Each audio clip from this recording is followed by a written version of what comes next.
Ini ang Digicast Negros X. Ang top 10 ng mga balita sa Negros Island region ang amon ni gadulong sa inyo kagyari ng atong mga top stories of the day. Today is March 31, 2025, Lunes nga adlaw. Anay Mayor Bing Lardia kaupo ng Team LC naglibot sa sulod sa Bacolod City Government Center. Suspendido ang klase sa tanan nga level sa Negros Oriental bangod sa mabunok nga ulan. Isa patay, 7 pilason sa mahulog ang isa ka AUV sa Banglid sa Don Salvador Benedicto. May saka na naman sa bili sa produkto petrolyo sa buwas. Kag sa good vibes, happy walk para sa mga may Down syndrome, kinpatigayon. Kinataran sa Digicast Negros X.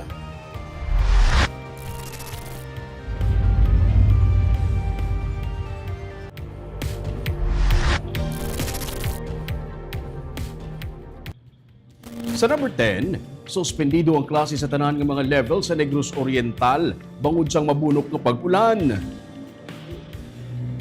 Siningadlaw nagpagwas ang executive order sa Negros Oriental Governor Manuel Chaco Sagarbaria nga temporaryo nga nagasuspend sang klase sa tanan nga level sa public ag private school sa Negros Oriental bangod sang mabunok nga ulan. Sa Dumaguete City, may pila ka mga areas nga ginreport nga ginbaha bangod sang mabunok nga pag-ulan.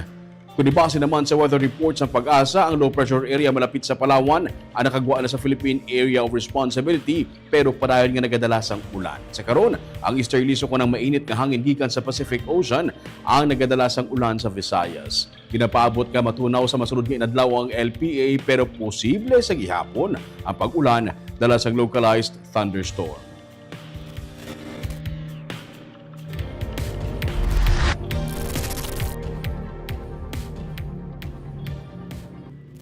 Sa number 9, ang Department of Health ay nagapandam naman sa publiko nga maghalong bangod sang mainit na nga panahon. Suno kay Adrian Fort Ramos, ang head sa Provincial and City DOH Office sa Bacolod City ug Negros Occidental, hindi dapat magkalipat sa pag-inom sang madamo nga tubig. Ilabi na ang mga yadtong may ginabatsag kaangay sang hypertension. Mas maayo nga likawan ang direkta nga init. Likawan na pagwa sa balay o kun opisina sa mga tion nga nagabiti ang init. Karon nga may pag-ulan kag pag-init man, hindi malikawan ang pagkataro sa iban. Mas maayo nga magpatuman sa mga tikang nga magapabakod sang resistensya.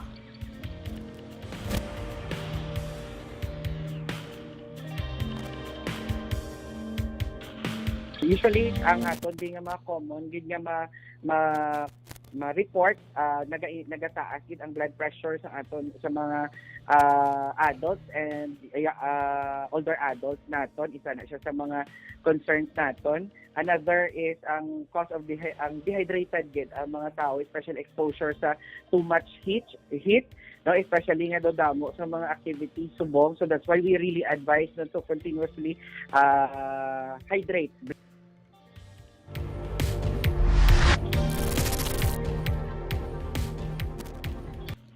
Sa number 8, dugang nga charging station para sa e-jeepney ang ginaplano nga itukod sa Bacolod City. Sa kilid sa Bacolod City Government Center, may libre nga maka-charge ang pila ka mga electric jeepney nga nagabiyahe sang Barangay Estefania kang Central Market. Pero ginsiling ni City Administrator Lucille Helvolea nga may plano na ang syudad nga magtukod sang charging station sa Dalan Burgos agud nga maghatag sang dugang nga income sa syudad sa tion nga maaprubahan na ang duha ka mga ruta nga gintala na sa mga electric jeepney o mga green route. Mayara man sang kaugalingon nga charging station ang Ayala Malls Capital Central pero ini ang gintala na lamang nga mga jeepney nga nagaruta pakadto sa mall.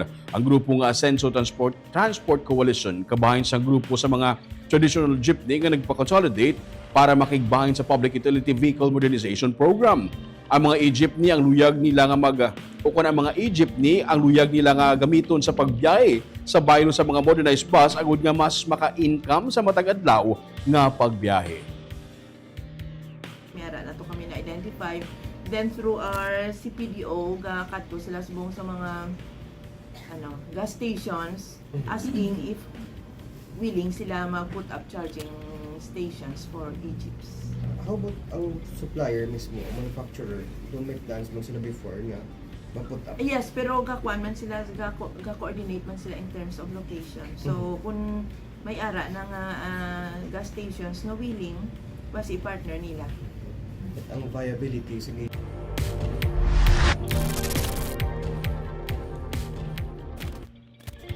Sa number 7, ang DSSD magalibot sa Bacolod City matapos makabaton sang report nga mayara sang badyaw nga nagapamahog. Magluwas sa ginamonitor ng mga street dwellers sa pila ka mga dalanon, magalibot ang katapos sa Bacolod DSSD, partikular na sa Dalan Lacson, kundi na report ang pagduging sa mga badyaw. Ginsiling ni DSSD Head Richel Verde Prado Manga, ngaya ginmando sa katapos ang City Anti-Mendicancy Team nga i-monitor ang mga areas kung saan may reported nga mga badyaw agud matigayon nga o kung makapatigayon sila sa rescue operation. May mga netizens nga nagareklamo, may akot sa pila ka mga badyaw nga ginaaligad nagapamahog kung hindi pagtagaan sa bulig. Ginugang ni Verde Prado Manga nga wala sila sa may nabaton nga report angot sa amo nga insidente. Wala man sila sa may nasikop nga mga badyaw humalin sa nagligad nga Pebrero. Mahimo suno sa iya nga nagalibot sa pila ka mga banwa kang syudad ang mga badyaw kundiin mayara sang okasyon.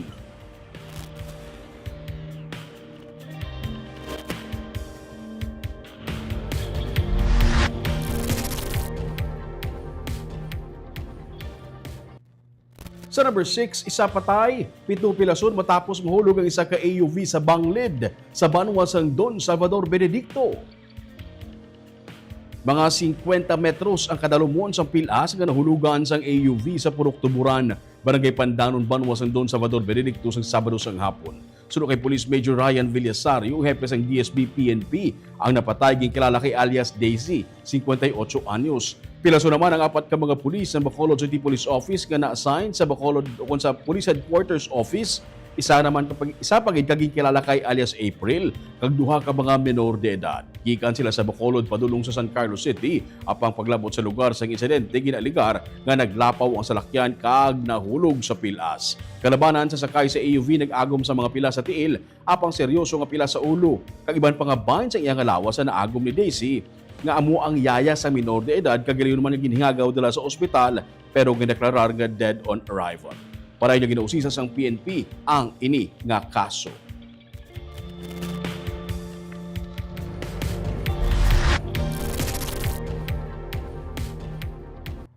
Sa number 5, may pagsaka na naman sa bilis ng produkto petrolyo buwas aga. Sa announcement sa petroleum companies, may pagsaka sa presyo ng produkto petrolyo buwas aga. Piso kag 40 sentimos ang saka sa kada litro ng gasolina. Piso kag 20 sentimos naman ang saka sa diesel. Amo man sa kerosene. Una na nga project ng Department of Energy Oil Industry Management Bureau ang big-time oil price hikes kini nga semana. Bangod sang US sanctions sa Iran, pag-atake sang Russia sa energy facilities sa Ukraine kag ang threat sang US tariffs sa mga lugar na nagakuha sang langis sa Venezuela.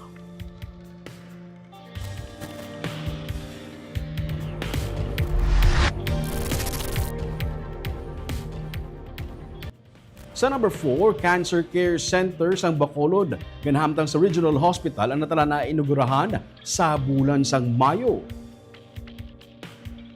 Halos natapos na ang construction sang Cancer Care Center sa sulod sang Corazon Locsin Montelibano Memorial Regional Hospital sa Dalan Lacson sa Bacolod. Gani ginapaabot ni Congressman Greg Gasataya nga may posible na nga mainugurahan ang amo nga proyekto. Banason nga tagaan atensyon na ang pag-install sa mga equipment nga nagabalor masobra 50 milyones pesos para sa center. May kapin sa 34 million pesos ang pondo nga gintalana para sa construction sa proyekto nga nagakinahanglan para sa expansion sa regional hospital sa tuyo nga mas madamo pagid nga mga pasyente ang mabuligan sa palaabuton.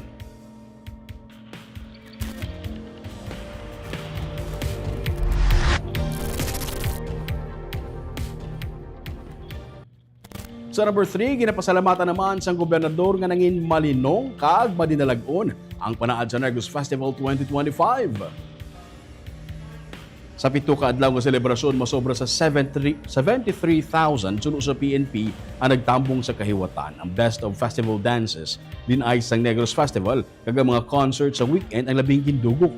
Sa deactivation ceremony nga ginpatigayon Lunes ang aga, ginpasalamatan ni Governor Eugenio C. Lacson ang serbisyo sang tanan ilabi na ang masobra sa 1,000 ka mga security and emergency personnel na nagserbi sa Panaad sa Negros Festival. Suno kay Lacson, Ang mga inadlaw nga hindi masyado madamo ang panaad goers mahimo man nga tungod may klase pa. Dugang pa diri ang pagsugod man sa local campaign gani ang iban may ginakasakuan na. Namutikan man nila ang paglubo sa panaad sales. Sa pinakauli nga dato sa ginpagwa sa probinsya, 16.6 million pesos ang sales gikan sa mga booth. Sa 2024, 19.25 million pesos ang ginreport nga sales. Sunod kay Provincial Administrator Ray Fernando Diaz, may man nga ang iban wala nag-report.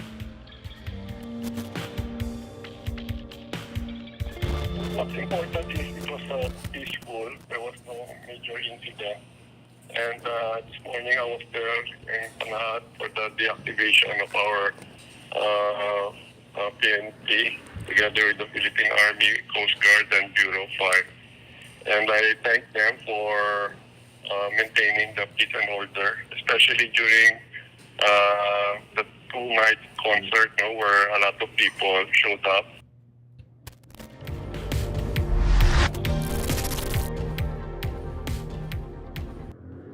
Sa number 2, hindi lamang sa Bacolod City na mutikan sang COMELEC nga may mga campaign materials nga ginapaskil mismo sa mga barangay hall. Inisunod sa kay Provincial Election Supervisor Ian Lee Ananoria nga nagsilingman nga ilagin serbihan sang notice pagi sa mga election officer. Ang punong barangay kag ang mga kandidato nga nagapanag-iya sang campaign materials suno kay Ananoria ang ilang serbihan sang notice. Kung mapaslawan sila sa pagkakasini, sila mahimo magpangatubang sang reklamo angot sa abuse of state resources. Samtang, sa ginpatigayan ng simultaneous operation baklas ang Biyernes suno kay Ananoria, kalabanan sa mga illegal posters nga ilagin pang baklas nakatapik sa mga kahoy kag mga poste.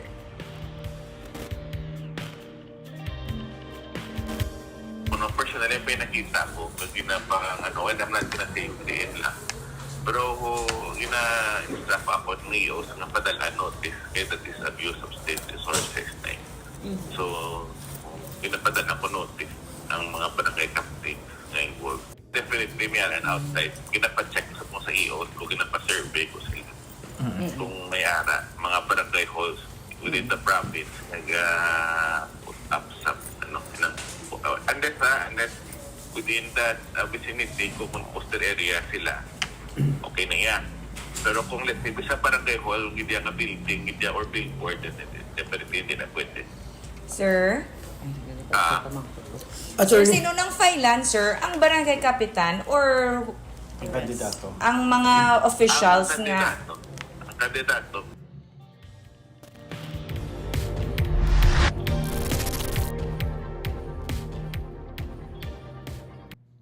Kag sa numero 1 sa mga balita, subong adlaw. Karon nga nagsugod na ang local campaign period, anay Bacolod City Mayor Bing Lardia liwat nga nagbisita sa Bacolod City Government Center upod ang Team LCID. Balik sa Bacolod City Government Center, si anay Bacolod City Mayor Evelio Lardia agud mangampanya upod sa grupo ni incumbent Vice Mayor LCID Familiaran nga karon nagapapili bilang alkalde. Upod ang slate sa mga nagpapili sa pagkakonsihal, ilagin bisita ang mga empleyado sang tagsay ka mga departamento kag opisina. Ginkalipay sang anay alkalde nga karon nagpapili sa pagkakongresista kontra kay incumbent City Mayor Albi Benitez nga bisan paano mabatyagan pa ang mainit kapag abiyabi sa iya sa BCGC. Pero kasubong sang ila opening salvo sa Bacolod Public Plaza, hindi na pula ang kolor o kanang anay kolor sang grupo Progreso nga ilagi nadala, kundi blue nga nagapakilala grupo sang Asenso. Para sa anay alkalde, hindi na importante ang kolor ka nagkalilain nila nga partido bangod nagapangibabaw ang muang natukod nga alyansa. Samtang sa Barangay Mansilingan naman, nangampanya ang grupo ng Mayor Albi Benitez kag incumbent Congressman Greg Gasataya. Sila nga kung sa ilang nga opening salvo nga ginupdan sang linibo nga mga supporters sa Paglamon Sports Complex, ilagin patpat ang mga plano para sa ginasuguran nga Super City. So we maintain each other's identity. Even our political parties remain the same. But ang importante is never mind the color, never mind the party, never mind the others, as long as we're together. That's all that matters. They're still around. They're still warm. And of course, beyond that, kaintindi ko sa circumstances. So, I don't push my lucks too far. I believe I have brought change. I believe nga ang handom sa pag-uswag sa syudad nasuguran na. And I believe in the people of Bacolod to continue this dream in achieving ang aton nga mga objective kag aton nga mga handom. I am not thinking about my next election. I am thinking sa ayuhan sang inyo mga kabataan kag ang mga kabataan sang inyo mga kabataan.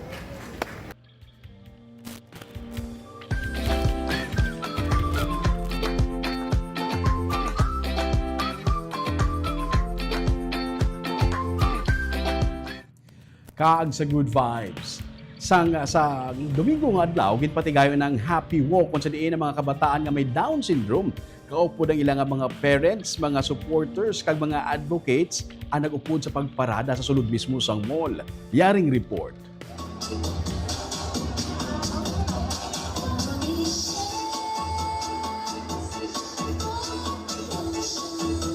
May nag-Hawaiian dance. May pop dance kaupo ng teachers.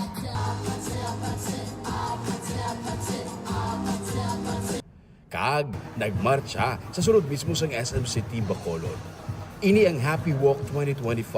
Isa ka advocacy para sa individuals nga may Down syndrome nga makatingob kag mag-enjoy.